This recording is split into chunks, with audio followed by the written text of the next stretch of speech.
تبارك الذي بيده الملك وهو على كل شيء قدير.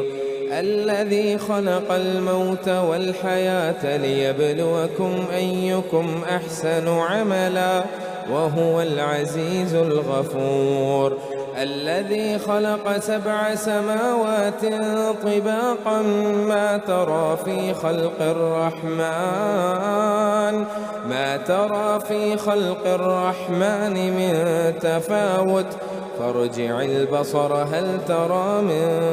فطور ثم ارجع البصر كرتين ينقلب إليك البصر خاسئا وهو حسير. ولقد زينا السماء الدنيا بمصابيح وجعلناها رجوما للشياطين وأعتدنا لهم عذاب السعير. وللذين كفروا بربهم عذاب جهنم وبئس المصير. إذا ألقوا فيها سمعوا لها شهيقا وهي تفور تكاد تميز من الغيظ كلما ألقي فيها فوج سألهم خزنتها ألم يأتكم نذير قالوا بلى قد جاءنا نذير فكذبنا وقلنا ما نزل الله من شيء إن أنتم إلا في ضلال كبير. وقالوا لو كنا نسمع أو نعقل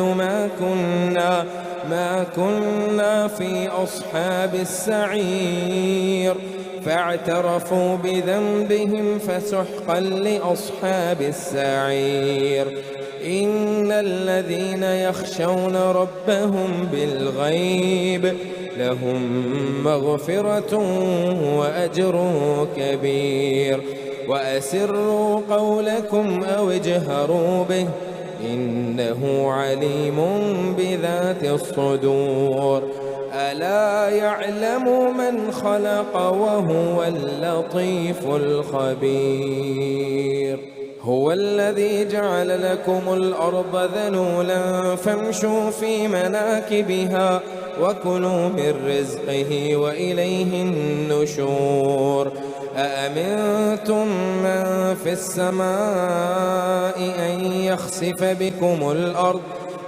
يخسف بكم الأرض فإذا هي تمور أم أمنتم من في السماء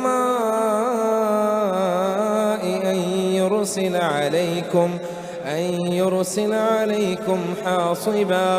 فستعلمون كيف نذير. ولقد كذب الذين من قبلهم فكيف كان نكير. أولم يروا إلى الطير فوقهم صافات ويقبضن ما يمسكهن إلا الرحمن إنه بكل شيء بصير. أمن هذا الذي هو جود لكم ينصركم من دون الرحمن إن الكافرون إلا في غرور. أمن هذا الذي يرزقكم إن أمسك رزقه بل لجوا في عتو ونفور. أفمن يمشي مكبا على وجهه أحدى أمن يمشي سويا على صراط مستقيم. قل هو الذي أنشأكم وجعل لكم السمع والأبصار والأفئدة قليلا ما تشكرون. قل هو الذي ذرأكم في الأرض وإليه تحشرون. ويقولون متى هذا الوعد إن كنتم صادقين. قل إنما العلم عند عند الله وإنما أنا نذير مبين. فلما رأوه زلفة سيئت وجوه الذين كفروا وقيل هذا الذي كنتم به تدعون. قل أرأيتم إن أهلكني الله ومن معي أو رحمنا فمن يجير الكافرين من عذاب أليم. قل هو الرحمن آمنا به وعليه توكلنا فستعلمون من هو في ضلال مبين. قل أرأيتم إن أصبح ماؤكم غورا فمن يأتيكم بماء معين. بسم الله الرحمن الرحيم. نون والقلم وما يسطرون. ما أنت بنعمة ربك بمجنون وإن لك لأجرا غير ممنون وإنك لعلى خلق عظيم. فستبصر ويبصرون بأيكم المفتون. إن ربك هو أعلم بمن ضل عن سبيله وهو أعلم بالمهتدين. فلا تطع المكذبين ودوا لو تدهن فيدهنون. ولا تطع كل حلاف مهين هماز مشاء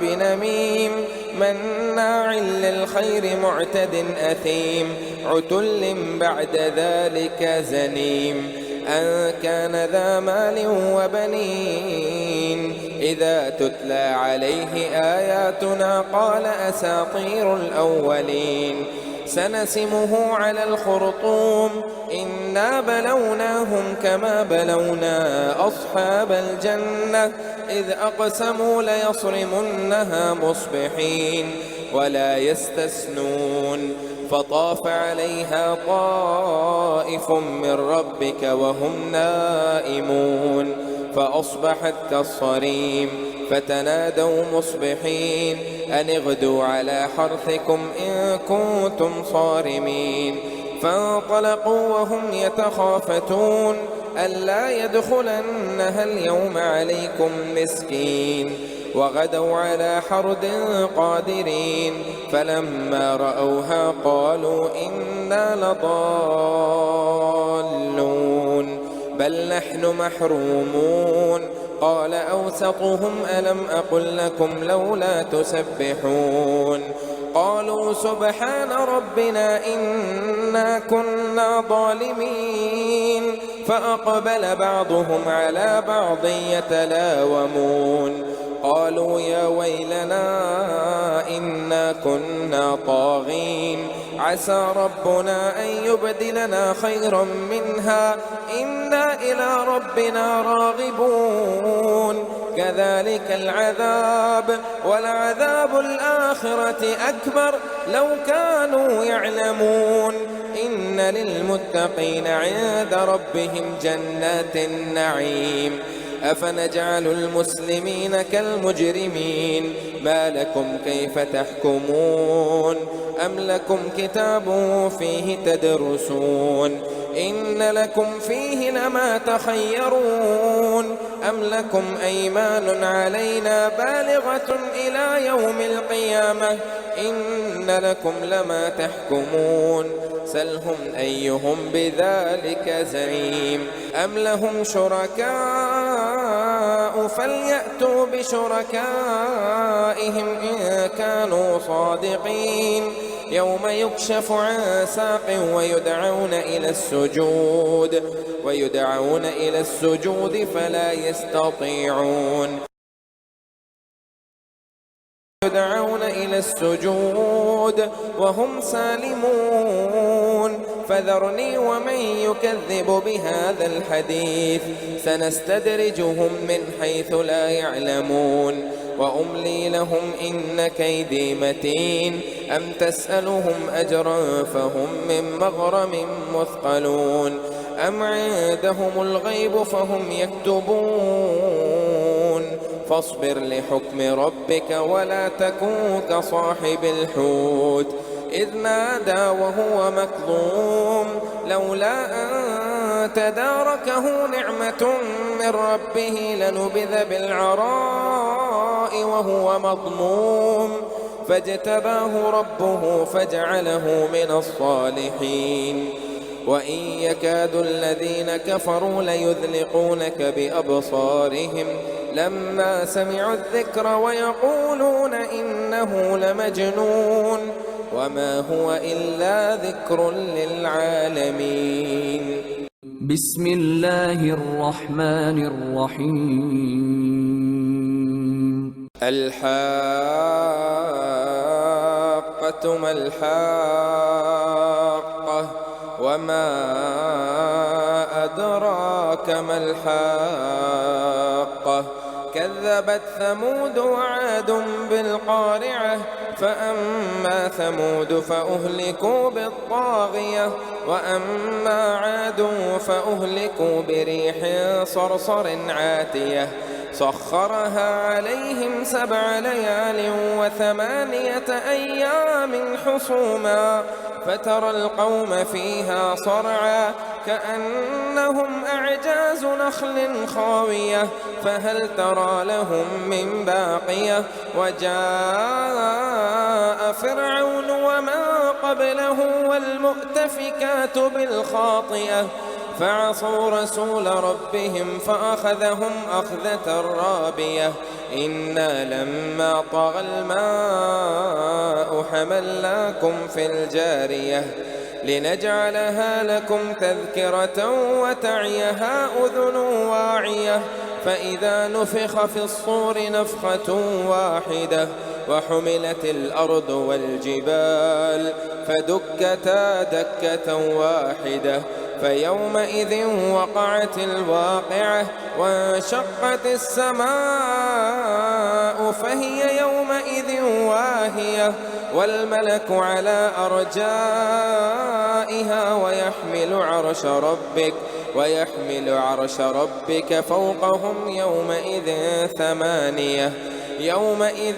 تعرضون لا تخفى منكم خافية فأما من أوتي كتابه بيمينه فيقول هاؤم اقرءوا كتابيه إني ظننت أني ملاق حسابيه فهو في عيشة راضية في جنة عالية قطوفها دانية كلوا واشربوا هنيئا بما أسلفتم في الأيام الخالية وأما من أوتي كتابه بشماله فيقول يا ليتني لم أوت كتابيه ولم أدر ما حسابيه يا ليتها كانت القاضية ما أغنى عني ماليه هلك عني سلطانيه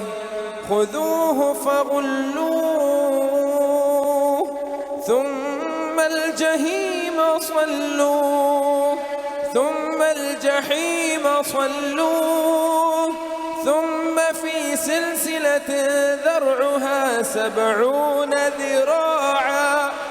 ثم في سلسلة ذرعها 70 ذراعا ذرعها 70 ذراعا فاسلكوه إنه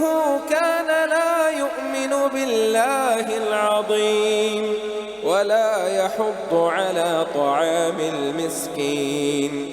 فليس له اليوم هاهنا حميم ولا طعام إلا من غسلين لا يأكله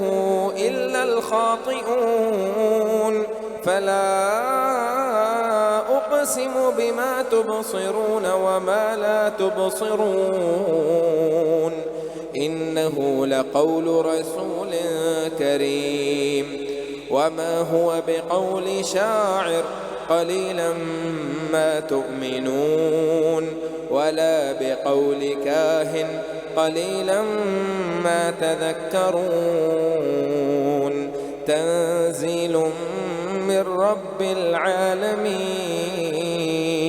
ولو تقول علينا بعض الأقاويل لأخذنا منه باليمين ثم لقطعنا منه الوتين فما منكم من أحد عنه حاجزين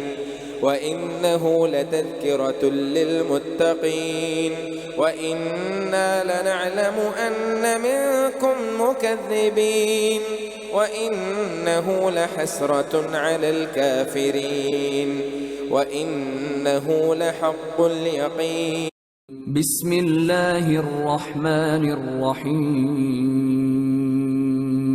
سأل سائل بعذاب واقع للكافرين ليس له دافع من الله ذي المعارج تعرج الملائكة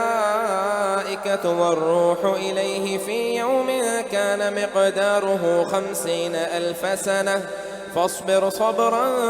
جميلا إنهم يرونه بعيدا ونراه قريبا يوم تكون السماء كالمهل وتكون الجبال كالعهن ولا يسأل حميم حميما يبصرونهم يود المجرم لو يفتدي من عذاب يومئذ ببنيه وصاحبته وأخيه وفصيلته التي تؤويه ومن في الأرض جميعا ثم ينجيه كلا إنها لظى نزاعة للشوى تدعو من أدبر وتولى وجمع فأوعى إن الإنسان خلق هلوعا إذا مسه الشر جزوعا وإذا مسه الخير منوعا إلا المصلين الذين هم على صلاتهم دائمون والذين في أموالهم حق معلوم للسائل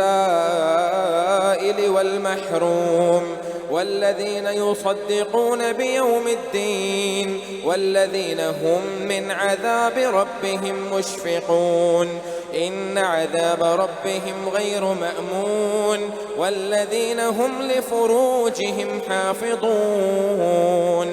إلا على أزواجهم أو ما ملكت أيمانهم فإنهم غير ملومين فمن ابتغى وراء ذلك فأولئك هم العادون والذين هم لأماناتهم وعهدهم راعون والذين هم بشهاداتهم قائمون والذين هم بشهاداتهم قائمون والذين هم على صلاتهم يحافظون أولئك في جنات مكرمون فما للذين كفروا قبلك مهطعين عن اليمين وعن الشمال عزين أيطمع كل امرئ منهم أن يدخل جنة نعيم كلا إنا خلقناهم مما يعلمون فلا أقسم برب المشارق والمغارب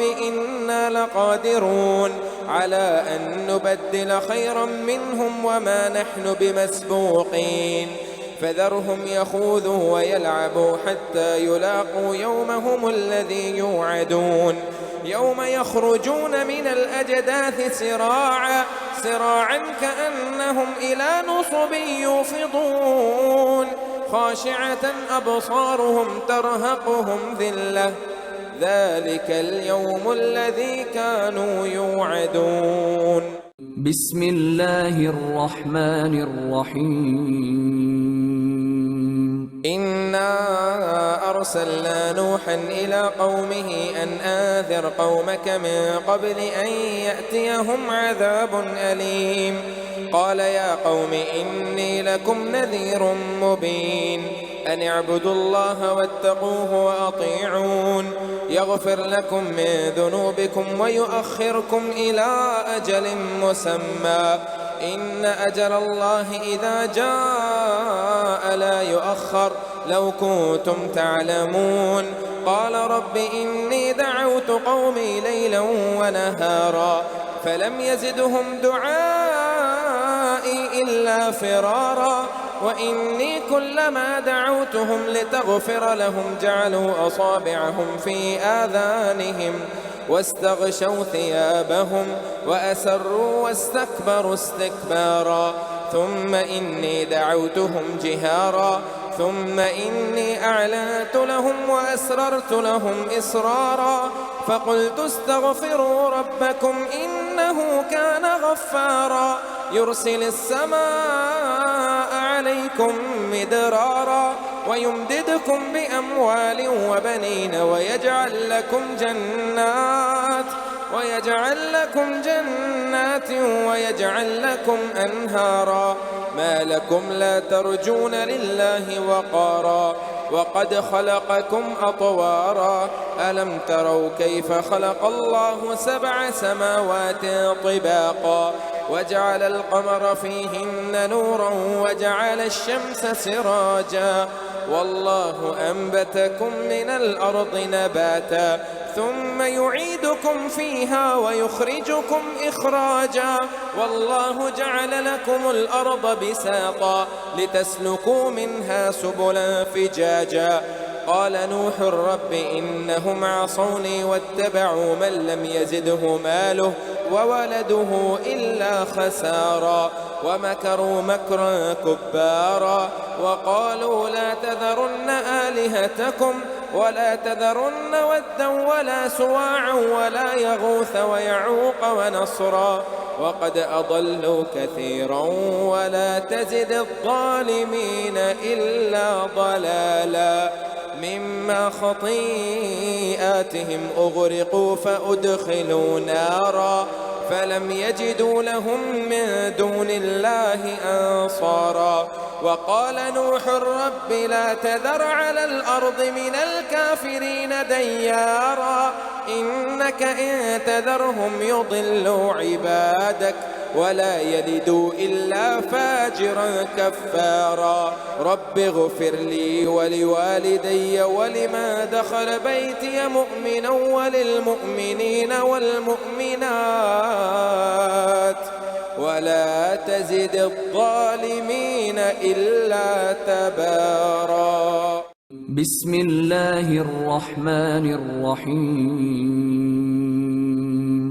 أوحي إلي أنه استمع نفر من الجن فقالوا إنا سمعنا قرآنا عجبا يهدي إلى الرشد فآمنا به ولن نشرك بربنا أحدا وأنه تعالى جد ربنا ما اتخذ صاحبة ولا ولدا وأنه كان يقول سفيهنا على الله شططا وأنا ظننا أن لا تقول الإنس والجن على الله كذبا وأنه كان رجال من الإنس يعودون برجال من الجن فزادوهم رهقا وأنهم ظنوا كما ظننتم أن لن يبعث الله أحدا وأنا لمسنا السماء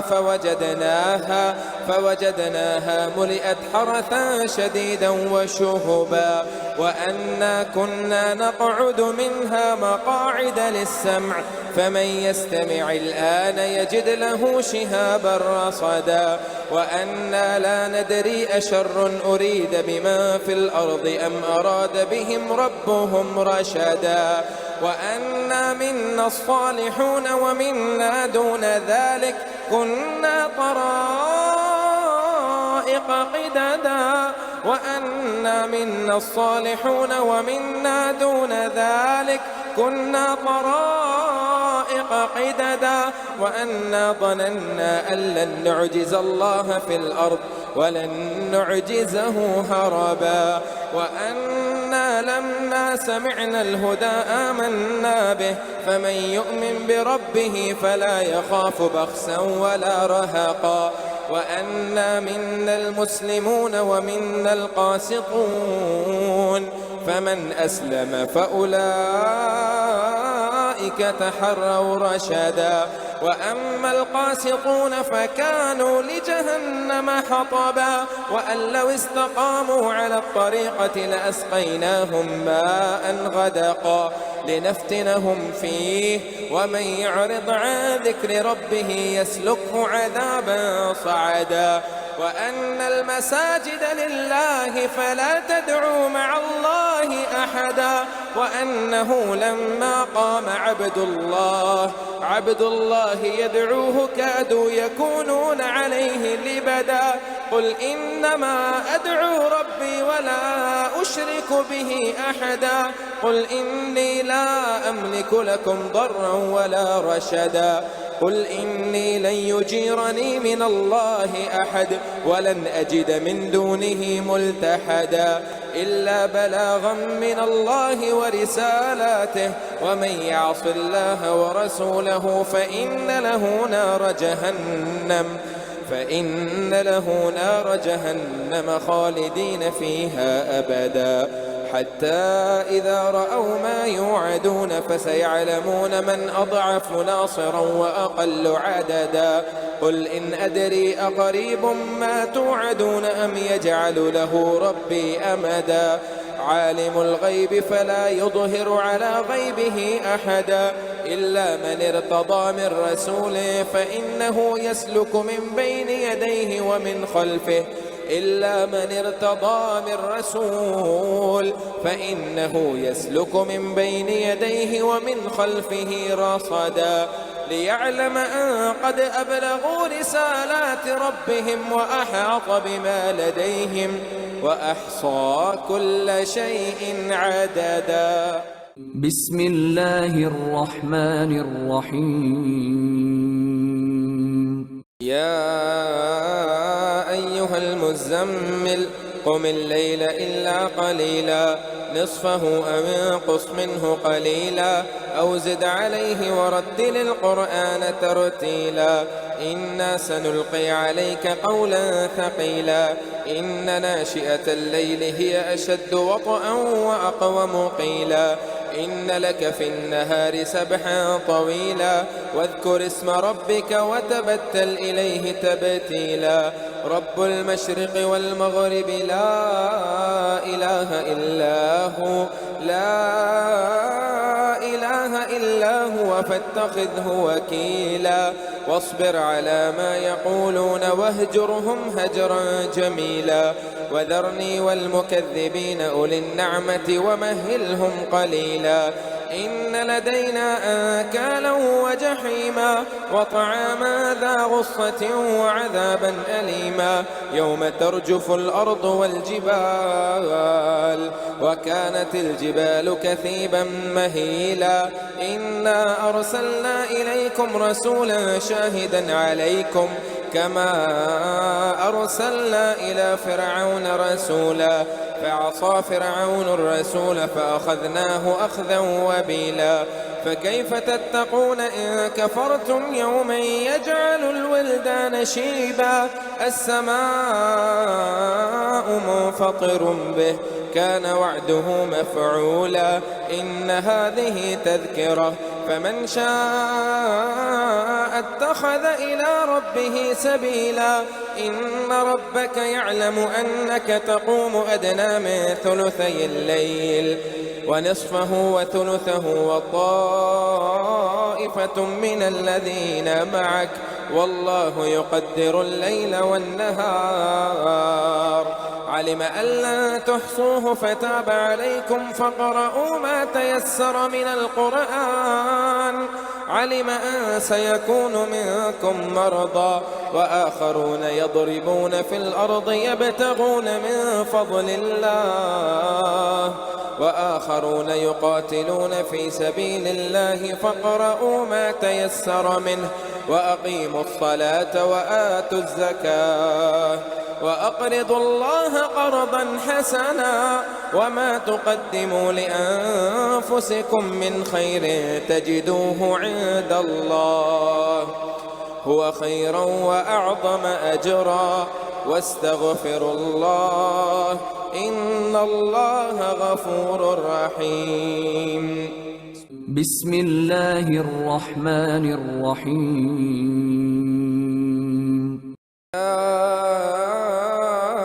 أيها المدثر قم فأنذر وربك فكبر وثيابك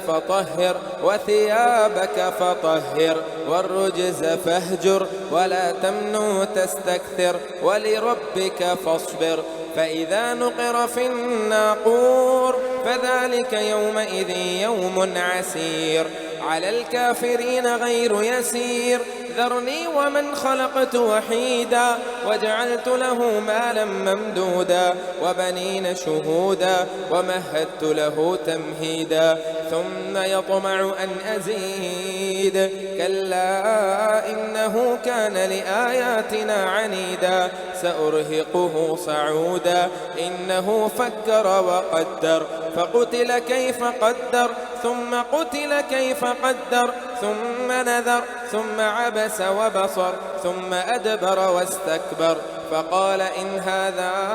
إلا سحر يؤثر إن هذا إلا قول البشر سأصليه سقر وما أدراك ما سقر لا تبقي ولا تذر لواحة للبشر عليها 19 وما جعلنا أصحاب النار إلا ملائكة وما جعلنا عدتهم إلا فتنة للذين كفروا ليستيقن الذين أوتوا الكتاب ويزداد الذين آمنوا إيمانا ولا يرتاب الذين أوتوا الكتاب والمؤمنون وليقول الذين في قلوبهم مرض والكافرون ماذا أراد الله بهذا مثلا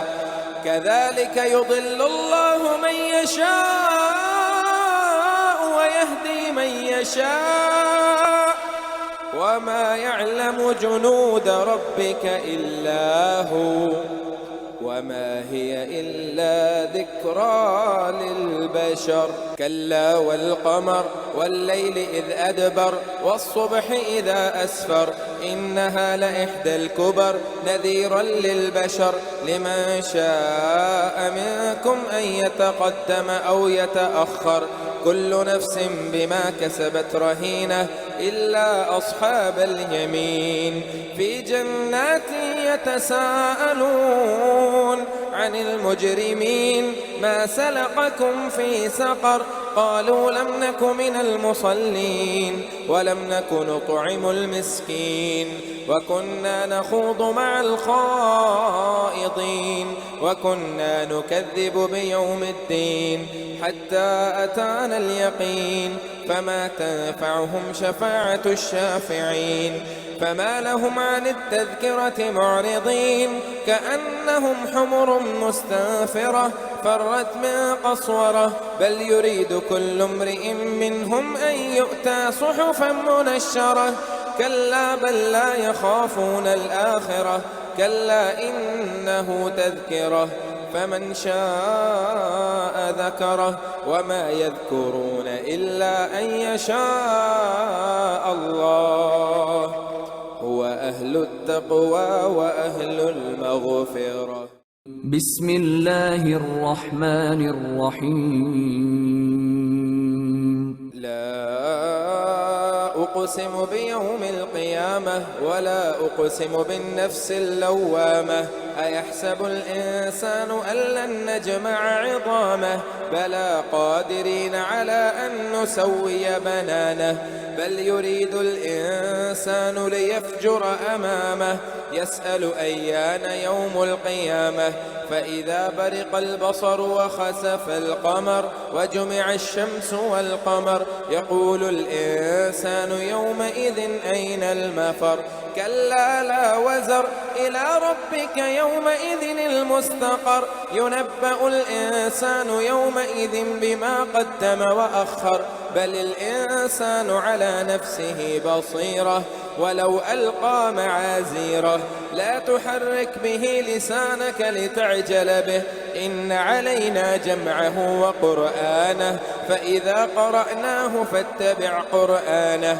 ثم إن علينا بيانه كلا بل تحبون العاجلة وتذرون الآخرة وجوه يومئذ ناظرة إلى ربها ناظرة ووجوه يومئذ باسرة تظن أن يفعل بها فاقرة كلا إذا بلغت التراقي وقيل من راق وظن أنه الفراق والتفت الساق بالساق إلى ربك يومئذ المساق فلا صدق ولا صلى ولكن كذب وتولى ثم ذهب إلى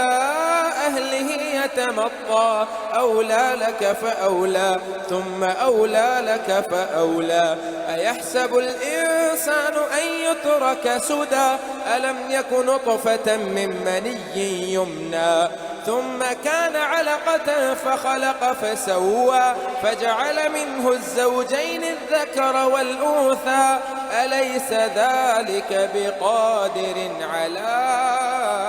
أن يحيي الموتى بسم الله الرحمن الرحيم هل أتى على الإنسان حين من الدهر لم يكن شيئا مذكورا إنا خلقنا الإنسان من نطفة أمشاج نبتليه فجعلناه سميعا بصيرا إنا هديناه السبيل إما شاكرا وإما كفورا إنا أعتدنا للكافرين سلاسل وأغلالا وسعيرا إن الأبرار يشربون من كأس كان مزاجها كافورا عينا يشرب بها عباد الله يفجرونها تفجيرا يوفون بالنذر ويخافون يوما كان شره مستطيرا ويطعمون الطعام على حبه مسكينا ويتيما وأسيرا إنما نطعمكم لوجه الله لا نريد منكم جزاء ولا شكورا إنا نخاف من ربنا يوما عبوسا قمطريرا فوقاهم الله شر ذلك اليوم ولقاهم نضرة وسرورا وجزاهم بما صبروا جنة وحريرا متكئين فيها على الأرائك لا يرون فيها شمسا ولا زمهريرا ودانية عليهم ظلالها وظللت قطوفها تذليلا ويطاف عليهم بآنية من فضة وأكواب كانت قوارير من فضة قدروها تقديرا ويسقون فيها كأسا كان مزاجها زنجبيلا عينا فيها تسمى سلسبيلا ويطوف عليهم ولدان مخلدون إذا رأيتهم حسبتهم لؤلؤا منثورا وإذا رأيت ثم رأيت نعيما وملكا كبيرا عاليهم ثياب سندس خضر واستبرق وحلوا أساور من فضة وسقاهم ربهم شرابا طهورا إن هذا كان لكم جزاء وكان سعيكم مشكورا إنا نحن نزلنا عليك القرآن تنزيلا فاصبر لحكم ربك ولا تطع منهم آثما أو كفورا واذكر اسم ربك بكرة وأصيلا ومن الليل فاسجد له وسبحه ليلا طويلا إن هؤلاء يحبون العاجلة ويذرون وراءهم يوما ثقيلا نحن خلقناهم وشددنا أسرهم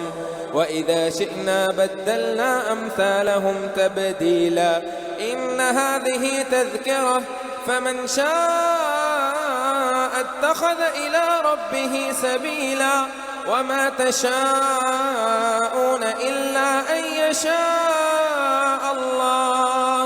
إن الله كان عليما حكيما يدخل من يشاء في رحمته والظالمين عصفات عصفا والناشرات نشرا فالفارقات فرقا فالملقيات ذكرا عذرا أو نذرا إنما توعدون لواقع فإذا النجوم طمست وإذا السماء فرجت وإذا الجبال نصفت وإذا الرسل أقتت لأي يوم أجلت ليوم الفصل وما أدراك ما يوم الفصل ويل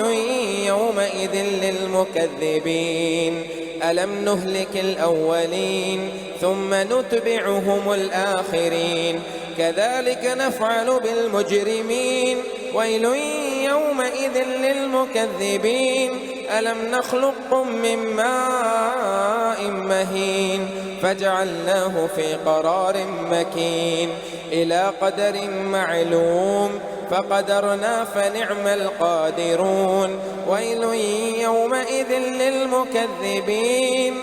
ألم نجعل الأرض كفاتا أحياء وأمواتا وجعلنا فيها رواسي شامخات وأسقيناكم ماء فراتا ويل يومئذ للمكذبين انطلقوا إلى ما كنتم به تكذبون انطلقوا إلى ظل ذي 3 شعب انطلقوا إلى ظل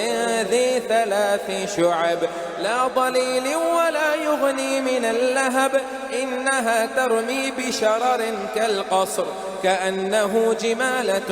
صفر ويل يومئذ للمكذبين هذا يوم لا ينطقون ولا يؤذن لهم فيعتذرون ويل يومئذ للمكذبين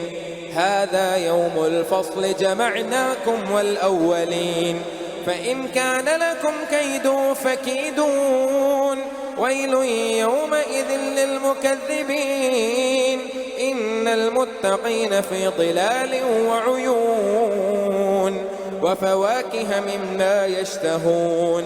كلوا واشربوا هنيئا بما كنتم تعملون إنا كذلك نجزي المحسنين ويل يومئذ للمكذبين كلوا وتمتعوا قليلا إنكم مجرمون ويل يومئذ للمكذبين وإذا قيل لهم اركعوا لا يركعون ويل يومئذ للمكذبين فبأي حديث بعده يؤمنون